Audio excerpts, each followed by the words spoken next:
when revival comes, your priorities begin to shift.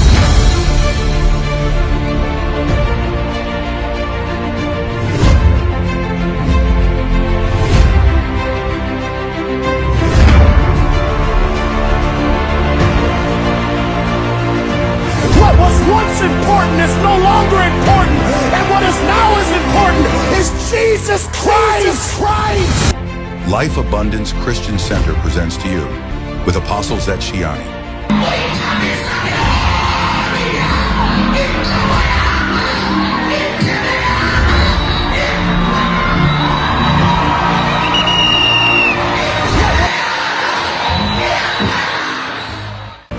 Meway Hall, Cape Town.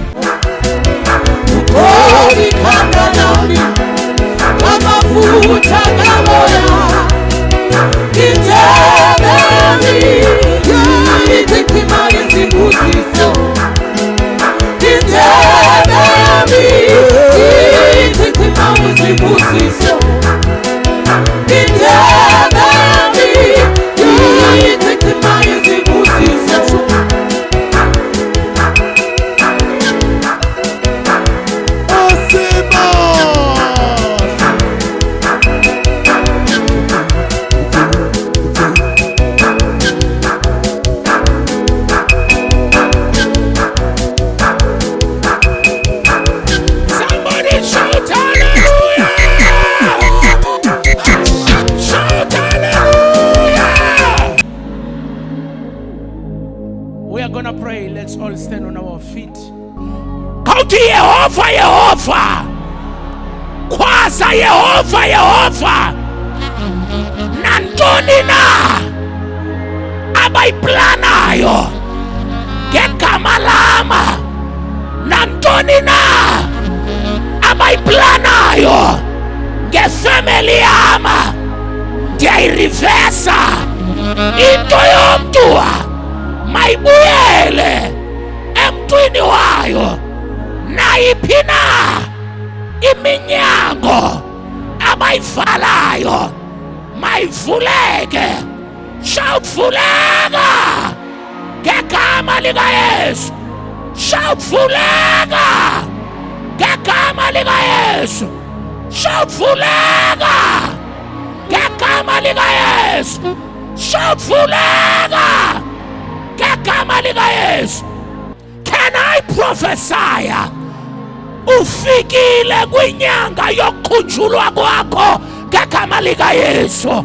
Abekho abakholwayo benithi ufikile kwinyanga yokwesulwa kwanyembezi zakho ngegama likaYesu. Ngithetha nale nyoka lapha eswini. Ndiyinyakazisa. Ndiyinyakazisa. Hey, le nyoka lapha eswini. Ndiyinyakazisa. Le nazo nako. Come out. Sing up. Hey.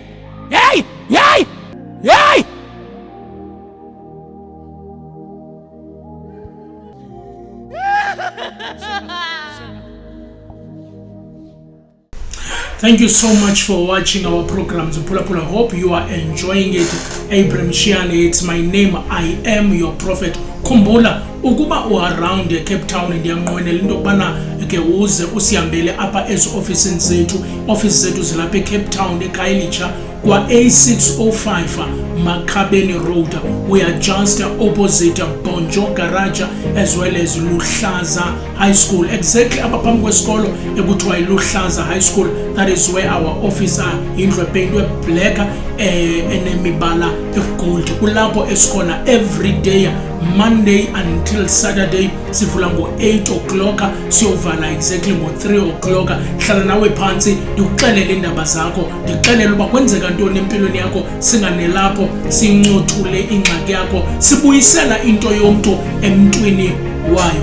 Okwesibini ndiyafuna wazi mphulaphula into kubana wena mbukeli umprofeti unazo nezixhobo, specifically prophetic materials, ingakumbi kweli xesha le festive season nalapho abantu bagoduka khona. Ingabe uzawugoduka uzawubheka ngasekhaya and uyayazi uba kudala laa ndlu yavalwa and idinga into yokubana before be uyafika iqale isetyenzwe. Umprofeti unezixhobo ezinamandla, umgijimisi wabathakathi. umgijimisi wabathakathi. Zisihloko ezo umprofeti akunikeza zona, izinto zawufika uyawuchiza ngazo ekhaya, izinto zokuqinisa ekhaya. Ndikunika nezinto ndikubonisa uba uzawufika ugromba apha uyifaka apha, ndikunike nezinto zokubethelela pha ekhaya, siqinise ikhaya lakho. Siyakwazi as well uba wena isikwezi sakho ufuna ukuqiniswa, siqinise wena, siqinise abantwana bakho, siqinise nditsho nenqwelo yakho mbukele ekhaya. Zama into yokubana ube uxhomana kanye nathi,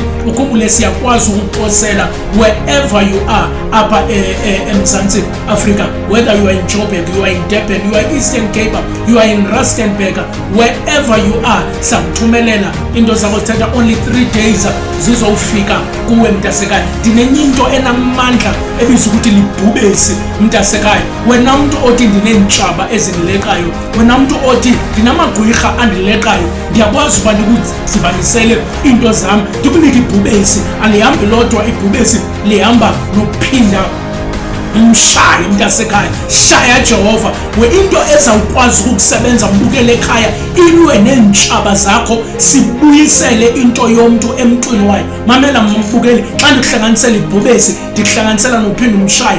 Ezi zinto zenza into yokubana lento bebefuna into yokubana mayenzeke kuwe mayingenzeki kuwe, koko mayenzeke ezintshabeni zakho. I want you to order now ibhubesi kanye nophinda umshaye. Wena mntu onentshaba, wena mntu onamagwirha akulekayo, ayihambi yodwa mntasekhaya. Abantu abafuna ukuqiniswa, bracelets zikamprofeti ezihlala apha esihlahleni sakho, ungayenza loo nto wena, ungayenzela abantwana bakho odele wena kulwe xesha le-festive apha amagwirha alo khona. Hlala une-bracelets zikamprofeti ezifumanekayo. Ndiyakuposela mphulaphuli, ndiyakuposela mbukeli, apho ukhona ukwazi into yokubana ube uyazifumana ezi zinto. Khona ubuzayo zintoni ezinye izinto onazo apho mprofeti? Unomntu omaziyo onebekelo, sinawo amayeza angakunceda, ingakumbi kubantu abahlutshwa libekelo mntasekhaya. Singakuposela likwazi lizokufika kuwe. Unemilenze edumbayo, unemilenze eqaqambayo, unento ingathi uhlatywa zizinto, even inaliti apha phantsi kwenyawo eli lakho, unengxaki nemilenze, sinalo iyeza lebekelo elingakwaziyo into yokubana lingakunceda mbukeli apho ekhaya. Abantu abaxhuzulayo, abantu abawayo, umprofeti unawo iyeza lokunceda abantu abawayo nabantu abaxhuzulayo. Baninji bafikile besiwa, baninji bafikile behambe indawo bengancedakali, bebanjwe sisifo sokuxhuzula. Namhlanje sakwazi into yokubana sibe siyabanceda bakhululekile. Now it's your turn into yokubana nawe sikuncede apho ekhaya, utsho ube uyakhululeka mntasekhaya. Andiphele lapho, zininji kakhulu izinto endinazo. Ikhombo yotywala, ingabe unomntu wakho apha ekhaya osela kakhulu utywala, ingabe unomntu apha ekhaya osebenzisa kakhulu i-drugs. Umprofeti finally iyeza lokuyekisa utywala, iyeza lokuyekisa i-drugs, phecelezi iziyobisi. Ingabe ngumntanakho, ingabe ngubrother wakho, ingabe ngusister wakho, ndinalo elo yeza. Just call the numbers on the screen, sikwazi into yokubana nawe sikuposele, sikuncede.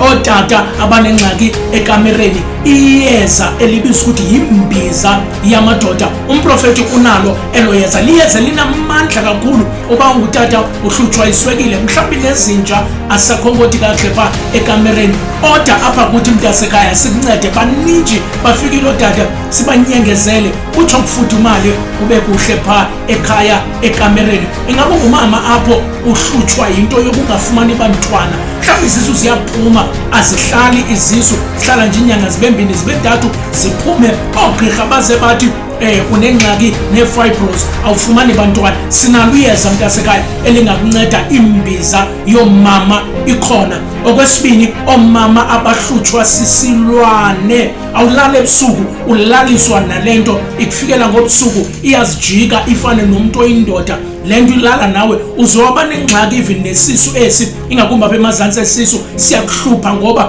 uhlutshwa sisilwane, uzihambile indawo awuncedakali. Finally into yokukunceda kwinto yesilwane sinayo mntasekhaya. Baninji bafikile omama, bafikile osisi beleqwa sisilwane, behlutshwa yinto yesilwane, bafika mntasekhaya, sabasebenza, sabanceda. nawe ndingakunceda ndikusebenze ndikuthumelele zonke izinto ezingakwazi into yobana zibe ziyakunceda. Ndikwazi ke into yobana ke mphulaphuli undicontacte. Inombolo zam zomnxeba once more ngu-073 907 1240. Ngicela uziphinde inamba zam ngu-073 907 1240. okugqibela 073 907 1240. ayikho into ongenokwazi ukukunceda ngayo noba uhlutshwa intoni na, zininji ezikhona. Just wena dial the number on the screen, siwhatsappele, sifowunele, sikwazi ukubana sikuthumelele into zakho. Ixesha lokukhululeka lifikile. And finally eyogqibela engakwazi ukuyishiya abantu abanengxaki nezimali, abantu abathi imali ayihlali, abantu abathi imali ayibonakali, abantu abathi ndibolile ngamatyala nditsho nemali ezizalayo. Yemntasekhaya sinayo into ebizwa ukuthi yimvula yemali alala, mvula yemali alala. Sesincede abantu abaninji bebebopheke ematyaleni, imali ingabonakali, imali ingahlali, ethi imali andiyiboni, isebenza kanzima but andinamali. Namhlanje sibancedile, sabanikeza imvula yemali yabanceda namhlanje. Order yours, ndikwazi ukuthumelela imvula yemali uphume kulamatyala okuwo. Ndibambe on the numbers on the screen ndikuthumelela into zakho nezinye mhlawumbe ndingakhange bendiyazimenshina, zininji mphulaphuli. Yiza sikuncede. Igama wayeBrem Kashiane. I am your prophet. Till we meet again. God bless you. Bye bye. Siyazibulisela enkundleni. Ndinodutuzelo cele ndikwi-branch yase-Site C. Ndiqale uhamba apha last year. So kule cawe sisuka kuyo ngondandilapha ecaweni ngelaa nkonzo kwakhala impempe kakhulu, so andiyazi ndavele ndabalost, ndangathi ndikwenye indawo. Kwa-green kum kwayaleya but yonke loo nto leyo ndalala endlini, ndaphupha abantu abadala basekhaya ndagqibela kudala ubaphupha. Sasa kandivuka ndisiya ngasegeyithini nantsi intaka iswelekile. Ndayikhalimela ke le ntaka ukuba ndikweyisile ke ngoku wena ndifuna umntu wakho ke ngoku naye azokufa njengawe. Ndagalela ityiwayo lapha ecaweni bendithenge last week. Xa ndiphuma ngegeyithini ndale ntaka nayo irote nayo ingaka, nayo ifile zonke zileli ngumntu athi hayi ndinohlule nonke kushota nina ke ngoku. So ndibulela amandla kaThixo namandla le nkonzo ndithi enkosi. Ndibulise utata, ndibulise nomama, ndibulise naye wonke umuntu ongaphakathi apha enkonzweni. Lo uthethayo nguYvonne kaMxhadi otshatele kwaMchako o-under i-branch yaseZwezwe. Nge-4th yale nyanga iphelileyo ndahamba ndabheka kwinkonzo utata wayenayo yasemanzini elwandle. So ndathi xa ndibuyayo laa mini ndifowunelwa ngusisi owayesithi useDelft eTsunami. Wabe esithi lo sisi, sisi ingaba ungusisi ka-Andile na? Ndathi ke mna ke ewe ndinguye. Wathi ke yena ke khawulezani nize nemoto, uAndile ulapha uhlatyiwe apha phantsi kwekhwapha and then uhlatywe nge-school drive. Nyani ke ndazama ufowunela mama lowo useDelft. Nyani ke uyile umama apho eTsunami esuka N2 khona apho sehlala khona, wehla ke nyani ehamba nomntana ka-sister wam omncinci. Bafikile xa befika ephayana babe besehla ngenyawo, imoto bengenayo imali for imoto kuba i-ambulance yayingafiki. Bafikile ke phayana, nxa befikayo bafika nyani uAndile kunzima uphefumla ehlatywe nge-school driver phantsi kwekhwapha. Kwenzekile bamthatha bamfaka eteksini, babhatala ke imali leyo yeteksi kuba besithi bona abazukwazi. Bacela iteksi uba mayomdropha eDay bona bazoleqisa khona. Nyani kwenzekile kanjalo. Kodwa ke into endiyomeleyo apha uAndile kwenzeka ukuthi makabe usindile ngalamini akenzeka ngayo. Yes. Enye endiza nayo ndinobrother wam ongekho right obesesitiklani esibhedlele. Ebesokolisa ke banenikwa ileta zokwenza igrant phayana angafuni xa fika endlini athi yena imali akazuyenza nto, sizoyenza ntoni na imali. So singakwazi ke umenzela igrant ngaloo ndlela because uthi seluyile uyomfolela xa ufika uzomthatha uthi makaye phayana angafuni. Kodwa kwenzekile ngomvulo ndafowunelwa isisitiklane ngugqirha ophayana, wathi uvuyisa uyacela ukuthi masize nento zakhe phaa esibhedlele igranti yakhe ayenzelwe phayana esibhedlele because iyabonakala ixesha lakhe lide from 2022 uqala kwakhe ukula ebanenikwe zileti ileti uzinikwe 3 times engayi Molweni bangcwele, igama lami ndinguyanga Jezile, ndihlala eHarare. Ndizobulela amandla lendawo. Ndingene ngoApril apha, didlakadlaka. Emoyeni, enyameni, emphefumulweni, ndirongo. Ndingenayo nefone le. Ndangena ndiqhwalela.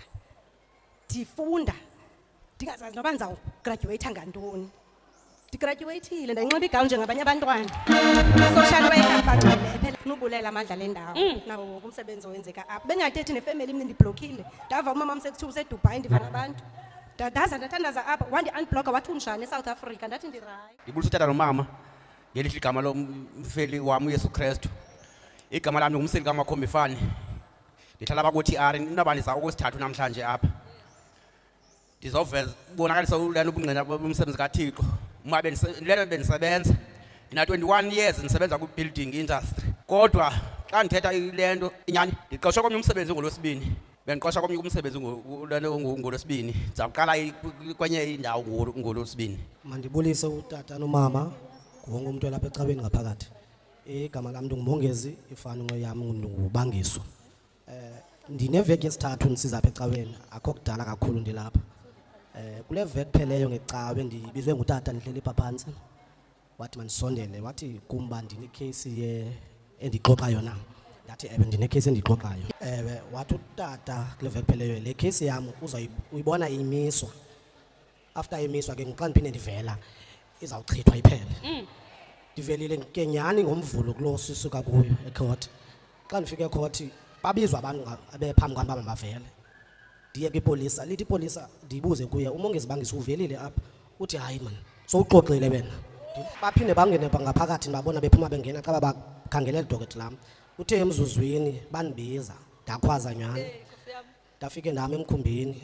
Kandithethe nothetha phana bajongana ujongana kwabo kandixoxe kandithini kuthiwe le case ngalandela utata bethetha ngayo iyamiswa nje uzophila uphela. Ndibulela kakhulu umsebenzi wale ndawo umsebenzi wale cawe. Ndibulela kakhulu utata nomama nobabini enkosi. Ndiyabulisa enkonzweni mina igama lami njengibabalwa Njimba. Ke ngo-August utata waye-one prophet asiphanga enkonzweni aphanga serenkini. Wabe prophet ngendime nemoto wabiza igama lomntanami wabiza mna. Ndabe 3 years back bendistruglisha kwinto yofumana imoto kanti ngexesha lonke ndikhayela imoto bendihamba nalo muntu undijikelayo ifamily yami. Sokulo nyaka umsebenzi ndiwufumene apha enkonzweni okokuqala because ndiwufumene ngoDisemba kwathiwa ndizawuqala ngoJanuwari. Oko bendihamba apha enkonzweni utata wandiprofetha ngendime nemoto and ke ngexesha utata andiprofethayo wandixelela ngamaphupha ebendiwabona because nami besendiyibona endihleka lo mntu bendikade ndihamba naye endixelela ukuthi mna soze ndiyidrayive imoto. One prophet utata into babana wathi utata into babana uzayithenga imoto mntanami noba uyithenge njani na ndifuna uze apha kum uze ndizoyisikelela imoto yakho. Kwathi xa kufika ixesha lemoto ndabe sendifikela kutyhafa abantu bendithembisile uba bazancedisa ukhayela bazazi into zemoto basuke basela baduka bafumaneka. Kwathi endlini khawukuphinde uthini ushiyani ke ngoku yena khawuphinde uye kuye lahamba ixesha cause ndandiqomba imoto zayithenga nje ngoSeptemba. Waphela uSeptemba ndaza apha tata xa ndifika apha kutata wathi utata into babani indima yakho ifuna sihlale phansi but ke ndabe sendilove kakhulu because bendixa ndilovile emsebenzini sizayithenga imoto abantu banyamalale ndaza kutata ngexa ndiphuma emsebenzini ndaya kutata phaa eofisini nyani ke ndaxelela uba mandenze njani ndahamba ndaya emanzini so kule nyanga imoto ndiye ndayithenga eFord Fiesta.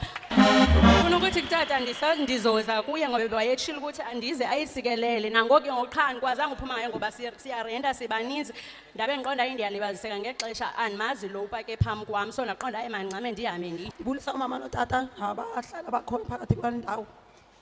Mna bendisebenzela umuntu one-daycare and ndine-qualification ezingaphezulu kwezakhe.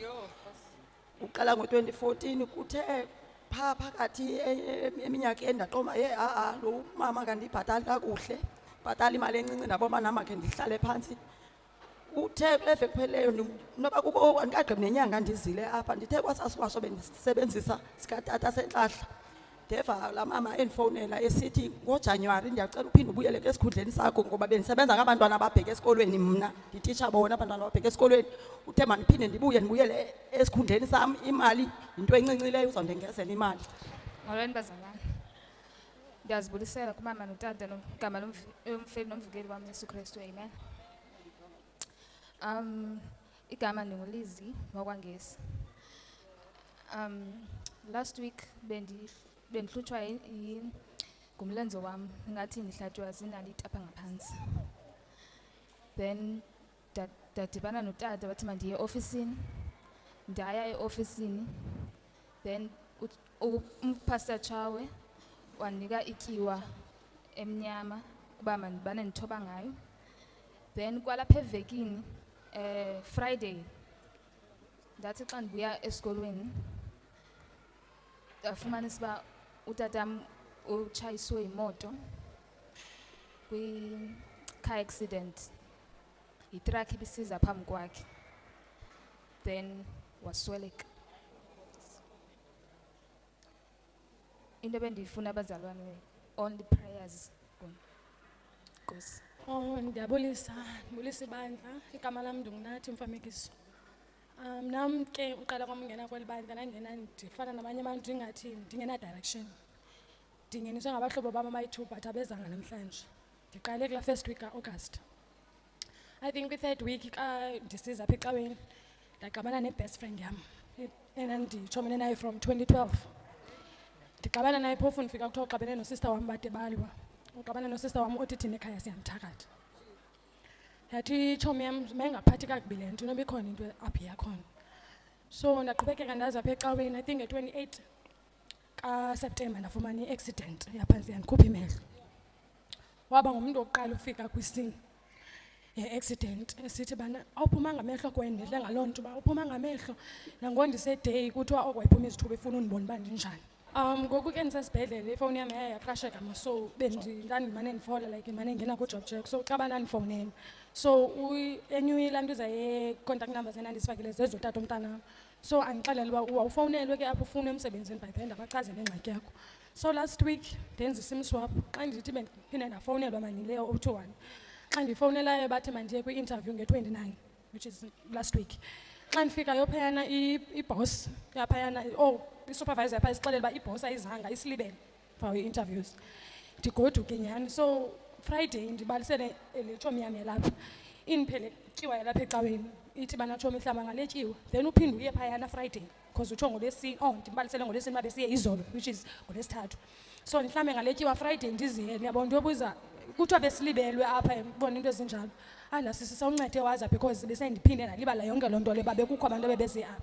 So ke ngomso utheze ndivuke ndiye phayana. So I'm not sure uba akazufike ndilibele na. So bendizowacela amandla lapha uba ingase ndingalibaleki. Enkosi. Welcome to a journey of transformation, hope and abundance. At Abraham Shiani's Ministries, we believe in living life to the fullest, just as God intended. Led by the dynamic and inspiring Apostle Abraham Shiani, our mission is to guide you toward a life of purpose, prosperity, and unwavering faith. God will prepare a fish to take you to another level.